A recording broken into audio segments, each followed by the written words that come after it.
ভাই কয়েকদিন আগে কোপা আমেরিকার জন্য ব্রাজিলের 23 জনের একটা স্কোয়াড ঘোষণা করছিল কোচ ডরিবল জুনিয়র, কিন্তু তারপর কমবেবল ডিসিশন নেয় যে না 23 জন না 26 জন থাকতে পারবে প্রত্যেকটা স্কোয়াডে।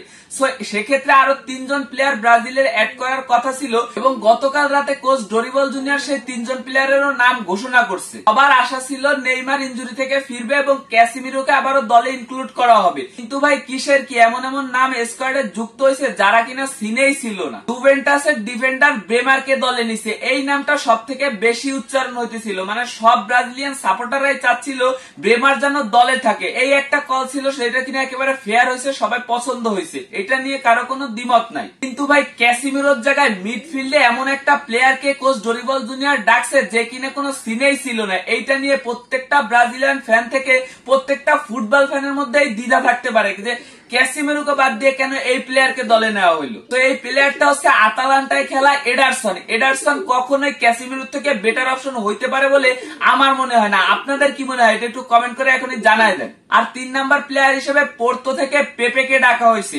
এই পেপেও কিন্তু অতটা সিনে ছিল না, তারপরেও এইটা যতটা মেনে নেওয়া যায়, কিন্তু এডারসনের কলটা কোনোভাবেই মেনে নেওয়া যায় না ক্যাসিমিরোকে বাদ দিয়ে। তো এই 3 জন প্লেয়ার ইনক্লুড হওয়ার কথা থাকলেও ব্রাজিল টিমে ইনক্লুড করা হয়েছে 4 জন প্লেয়ার, কারণ ভাই ব্রাজিলের অন্যতম গোলকিপার এডারসন একটা ইনজুরিতে পড়ছে, তো তাকে বাদ দিয়ে সাও পাওলোর রাফায়েলকে দলে ডাকা হয়েছে। তো কি আর করার, কোচ ডরিবল জুনিয়র যেহেতু স্কোয়াডটা ঘোষণা করে ফেলছেই, সো এখন তার উপর আমাদের ভরসাই রাখতে হবে। তবে রিপোর্ট অনুযায়ী কোচ ডরিবল জুনিয়র এখনো পর্যন্ত নেইমারের ব্যাপারে আশাবাদী, হয়তোবা নেইমার যদি ফিট হইতে পারে এই স্কোয়াডে সে ঢুকতেও পারে। আর গতকাল যেহেতু আর্সেনালের ডিফেন্ডার গ্যাব্রিয়েল মাগালেস ইনজুরিতে পড়ছে, সো তার জায়গায় হয়তোবা অন্য আরেকটা ডিফেন্ডার ইনক্লুড হইতে পারে ব্রাজিল দলে। আর ভাই ওদিকে প্রিমিয়ার লিগের শেষ ম্যাচে গিয়ে ম্যানচেস্টার সিটি তাদের টাইটেল কনফার্ম করে ফেলছে।